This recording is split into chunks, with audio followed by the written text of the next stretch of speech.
What is up, everyone? Renfail here. We are back for another Star Wars The Old Republic gameplay tutorial guide. And in today's guide, it's all about the top 5 tips for new players, based on my experience. Now, I have different opinions than other people, so if you're someone who comes to this video and says, but what about this? Please, do me a favor, drop that down in the comments below, because all knowledge about Star Wars The Old Republic is valid, and everybody's opinions are great to have. So if you've got other stuff that you think should be added to this, let me know in the comments below, and that way everyone can read them, and we can add to this and enhance this video as we get deeper into not only this video, but all the other gameplay guides that we do for Star Wars The Old Republic. Don't forget to check out the other guides I do for things like the CRPGs that I play, like Pillars of Eternity, Path of Exile, Baldur's Gate, Icewind Dale, all these games that we play. Check all those games out. I also do Lord of the Rings Online, lots of MMORPGs, tabletop games, so hopefully you'll check those out as well. In the meantime, let's get past the intro and dive right into the top 5 tips for new players in Star Wars The Old Republic. Perhaps one of the most important things to understand about this game is that it is all about the story. Many other MMORPGs, like say World of Warcraft or say Final Fantasy XIV, have some story elements to them, but that are primarily geared towards the end game experience, meaning they're pushing players towards raiding, always raiding, especially in the case of like World of Warcraft, and that's okay. That's that game, and that's the style of gameplay that game pushes players towards. Now, while there are raids, known as operations here in Star Wars The Old Republic, this game is not about that experience, although it is part of the overall journey. Especially when we're talking about the level 1 to level 50 content of the game, which is what Star Wars The Old Republic launched with all the way back in 2011. And I've mentioned this in some of my other game guides. The fact of the matter is there are 8 different storylines that you can choose from. 4 on the Republic side and 4 on the Sith side. These are known as the origin stories. Each one of the origin stories contains around 25 hours of original content for that character, which means it's unique to that particular origin, that class. So as an example, I'm playing on my Jedi Consular, and I have this main quest line, this class quest called Ancient Secrets, and this is part of the primary storyline that I've been doing throughout the game. That means that this storyline is unique to me. No other player gets to do this storyline. And with around 25 hours of original storyline per class or per origin, there are around 200 hours of unique storyline quests that you can experience without ever even touching the rest of the game. And what's in the rest of the game? Well, there's the planet quests, there's the side quests, there's the flashpoints, there's the ×2 heroic kind of mini flashpoints that you can come across on each planet. There are things like space combat, the galactic starfighter, there's the aforementioned raids or operations, and there's something called strongholds, which is the housing here. And the coolest part about Star Wars The Republic is this right here. You there! How would you like to live in a manner appropriate to your lofty status while also supporting the Republic? Strengthen your political connections and expand your influence in the galaxy like never before with your own strategically located stronghold. Use your stronghold to build a power base, guard against your enemies. Heck, throw a party, throw lots of parties, make your success known. Is it hyperbole to suggest that owning and showing off a stronghold might be the most important thing you ever do for the Republic? That isn't for me to say. Buy your stronghold now. Do it for the Republic and for yourself. Everything in this game, everything is 100% voice acted and 100% done in cutscenes. So everything from your clash missions to the world quests to the operations to beyond, everything is full of voice acting and cutscenes, including flashpoints, which have group-based conversations, which means you and your party members get to decide, and by pushing the various buttons of choosing the options, and then there's some dice rolling that happens to determine whose option gets chosen to complete the dialogue tree.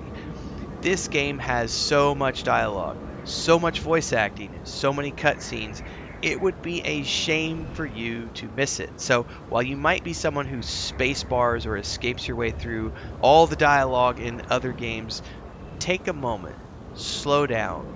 This game is all about the story, from the original origin stories that you get for your classes to the additional expansion pack stories and the DLC and everything in between.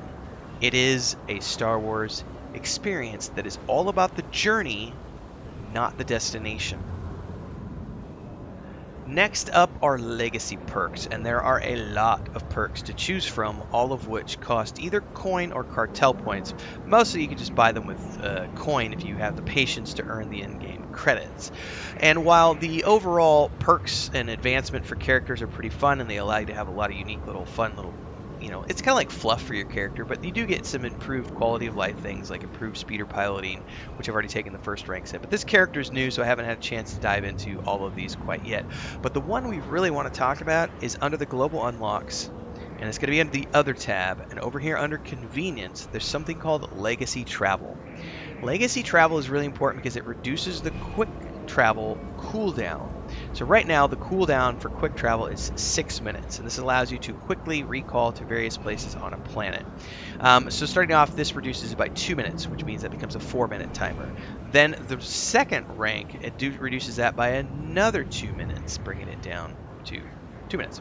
And then the third rank reduces it by again, so now there's no more cooldown at all with the 3 tiers of legacy travel, meaning that this quick travel option is now unlimited and has no cooldowns associated with it, whatever. So you can use that to quickly ping around the map wherever you want to go. Tied to that is the Legacy Fleet Pass. This initially has a 1.5 hour cooldown. The first rank drops it by 30, the second rank by another 30, and the third rank by another 30, meaning that eventually you can get all 3 ranks purchased, and that emergency fleet pass now has no cooldown associated with it, and you can quickly go to the fleet at any time that you want to. These 2 abilities are huge in terms of fast travel because you can go anywhere as quickly as you need to. However, if you are a new player, these are going to be expensive. It's 100,000 for the first, 200,000 for the second, 300,000 for the third. So you need a total of 600,000 credits just to fully unlock one line. And if you want both, you need 1.2 million credits. It does take quite a bit of time to earn those abilities. But if I were you, the one I would focus on first would be the legacy travel, because that one right there allows you to get around planets quickly and easily, which means you can very quickly go back to the spaceport, or the cantina, or whatever it is that you need to do, get back to your ship, and then go from there to the fleet. Plus, this has an 1.5 hour cooldown, so you can just use this as you will. But that's another kind of quick and secret trick for those of you who want to get the best fast travel times out of the game and roll from there. Hey everyone, Renfail here with the commercial part of the video where I say, hey, if you like this, don't forget to like, subscribe, and hit that bell icon so you never miss an update. And thanks to all of our supporters here on YouTube and over on Patreon, our highest members, our guild champions, Crazy's Relative, Remy D here on YouTube. And don't forget, if you want to support, it's really easy. You can do the memberships below, the Adventurers Guild, 3 different tiers. There's also the super thanks on any uploaded video or YouTube short that you find. There's also, of course, the super chats and stickers that you could do on any live stream or premiere, and the Patreon page if you want to dive into the fantasy world that I have with my brother and my wife, which is a tabletop game, a point-and-click adventure game, and a fantasy book series. All are great ways to keep this channel going and me going full-time. Thanks again for those of you who support. Let's get back to the video that you're watching now. All right, the next one we want to talk about, and this is one for those of you who are going to be doing the completionist version of the game, meaning that you want to tackle everything you come across. And that's going to be when you open up your map with the M key. Over here on the left-hand side, there's something called exploration missions. Now, by default, that is turned off. So you're going to want to turn that on. And what that's going to do is it's going to then show you these exploration missions, which you'll notice they show up with this icon right here. Now those are sort of radius based, so you're only going to see them on the map when you're close to them, but you have to have the map option turned on for those to show up on the map and on the mini map over here on your right. If you don't have this tracked, if you're not tracking those, you might miss those as you run through the world and come across these exploration missions. It's just another tier of mission out there for you to do on top of all of these other missions that are listed. You have your story missions, which are, listed in purple. That also applies not only just to your class missions, but also the planet story missions. Then there's these, which are the mission offers. So you can see I've got some mission offers showing up on my map right now. Then you've got repeatable missions, which have that sort of recycle arrow going around. The exploration missions, which have that, and the star next to them. The PvP missions, which are in red. Then you have mission objectives, which show up like so on the map. The mission areas, which show up like this. Group missions, which show up like that. And an exit with the mission, which show up like this. And also, if you look down, like the taxi icon right now is purple because I have a mission that I can fly to from the taxi destination and go over. So actually, let's take that real quick. Let's go ahead and fly down there really quickly because there might be some exploration missions. I don't know if I was down in that area the other day, and I can't remember if it was on this character or the other character I was playing. So let's go take a look real quick and see whether or not we can see any exploration missions in Have a safe and pleasant stay. up close and personal. Alright, so we have arrived here, and you'll notice that up here on the map I've got the Jedi Temple central elevator access point, which is in purple because I need to go down there to find my next destination. So we can head over there just to see what this looks like so that you guys can understand this in real time. So we would just move up here, and if I'm not mistaken, we've got a mission that's behind that sealed door right there that you would see. So we can click on that if we wanted to. But going over here, we would then click this elevator, and you would see that there's a mission icon there because I need to go down to the Jedi Temple Village for the next quest. So that's a quick kind of overview on exploration missions and also all the various ways that missions show up on your map so that you can fully understand how to get the most out of that. Next up is going to be travel throughout the galaxy at large, and the fact that while you are given a spaceship of your own through the origin missions, and each class has its own unique vessel to travel throughout the stars, you don't have to rely only upon your vessel to travel around the world. Now, if you like the cutscenes that are associated with using their ship, and I do, the cutscenes are great because every time you leave a planet or every time you arrive at a planet, every time you leave a fleet or arrive at the fleet, you get a cool little cutscene of your ship flying to or from a destination. And believe me, those cutscenes, the first time you see them, they are so awesome. And even the 100th time you see them, I still love to watch those. But sometimes when I'm playing the game, I just want to get around as quickly as possible. And I've already mentioned the quick travel options to get around with the legacy travel, to get around planets and stuff. So for example, if I were to, click this right now, these are the various places I could do to use my quick travel. And then of course my fleet travel takes me back to the fleet. But there's another way that you can travel around the galaxy, and that is through the actual map. So if you're on the map, you can go down here and click on the left hand side where it shows the galaxy map. And click that galaxy map, and you'll notice it says you do not have a ship. So you have to have a ship for this to work. The reason I wanted to show you this is that you understand when you're first playing the game, you're going to need to first get your vessel before you can make this work. So let's switch over to one of my characters that has a ship, and we'll further explain how this works. Alright, so I'm on one of my higher level characters here, Thor, my gunslinger alt. And why not show you a little bit of his pew pew because it's really cool. And, let's flip a coin and shoot it down. Alright, that's enough of that. Click on the galaxy map. If you own a ship, you can quickly click on the galaxy map and it's going to pull this up. Now, originally, you had to be in your ship to access this panel. So you had to be in your ship, in the cockpit, you would open up the galaxy map from your ship. But these days, you can do it directly from the map as long as you have your ship. And then you can literally go anywhere in the galaxy. So I can choose to fly to the Republic fleet or Coruscant. These are always going to be marked visibly because that's my capital planet and the Republic fleet.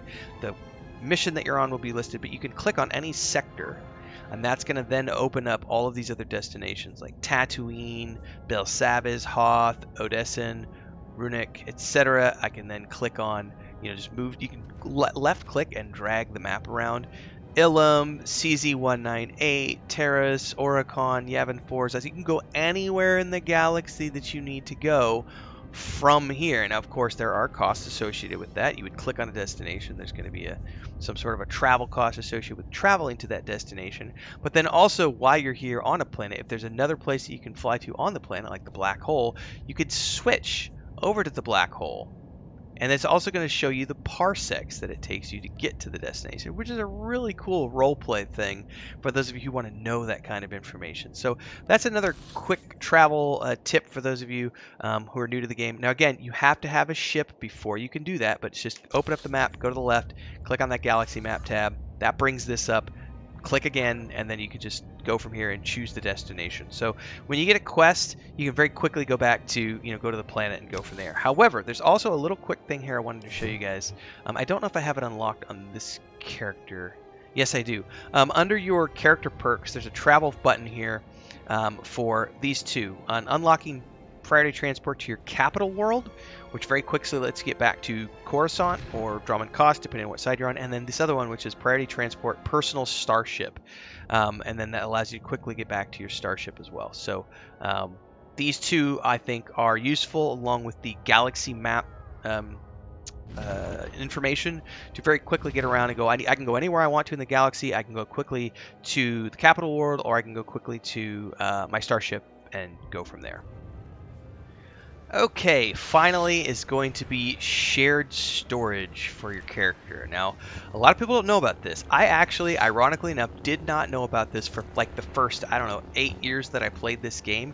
It was only after I'd been playing this game for a very long time that someone explained this to me, and I literally had this moment where I was like, oh my god, did I really herp derp and not know this for all these years? So, first and foremost, you have your cargo hold access, which you can access from your capital, from the capital planet, from your ship, or from here on the fleet. And the cargo hold access is your personal inventory, right? So this is where you can stash all the stuff that you want to hold on to that's for your character. But there's also something called legacy storage, which is over here. And you can find this again on your capital planet, etc. I believe you can also add these to your... I can't remember if you can add these to your ship or not. But anyway, you'll find them on the fleet on your capital planet. But legacy storage is access across all of your shared legacy. So this is only going to be on the server that you're on. So it's not shared account-wide, it's server-wide. So you have a different legacy on each server. So if you don't know what a legacy is tied to your first character. So, mine is the Fuwar name was the name of my last name of my first character. And so that became the Fuwar legacy on this server. And you gain levels in your legacy on a given server. So that's what that refers to when they're talking about legacy. But you can go into your legacy here, and you're going to see I have all of this stuff, most of which is cosmetic. But anytime I come across something that I think is really cool, and it's a cosmetic thing that I think I might want to use on another character, I stash it in here. And so I have access to it across all the different characters on a given server. Now, this traditionally only applies to things that are locked to your legacy. So a lot of the gear that you're going to get from flashpoints and from quests is going to be locked to a legacy. So those are going to be the things that you can store here. Like, for example, I loved the way this blaster looks. So I saved it for other characters, that thing right there. But there's also other things that we can look at in here. Let's take a look at the jacket, as an example. I don't really, I wouldn't use that for this character. That's an example. What about this one? Here's the Fleet Commander's jacket, fun little things. What about, there's that right there. So all these different things, like I could make him look like a trooper like that. Like, just fun little things that I come across that I want to give him a whole set. There we go. So now my smuggler could look like a trooper if I wanted him to. Right? So just fun little things that you can stash into your legacy storage. This is shared across all the characters on a given server, so you can quickly come in here and grab things at will. And like I said, I mostly use it for cosmetic stuff, but you can also throw things in here like, ooh, that looks like I can use it for my companion, so I might as well grab these, that one. So I might throw extra influence items in here for my characters, things of that nature. So that is another quick tip that you can use for very quickly sharing access between the characters on a given server so that you can have access to gear between all of them. All right, folks, let's have a drink. Raise a toast to everyone. Thanks so much for following along. May the force be with you. Hope you enjoyed this guide. I'll see everybody in the next one. Cheers.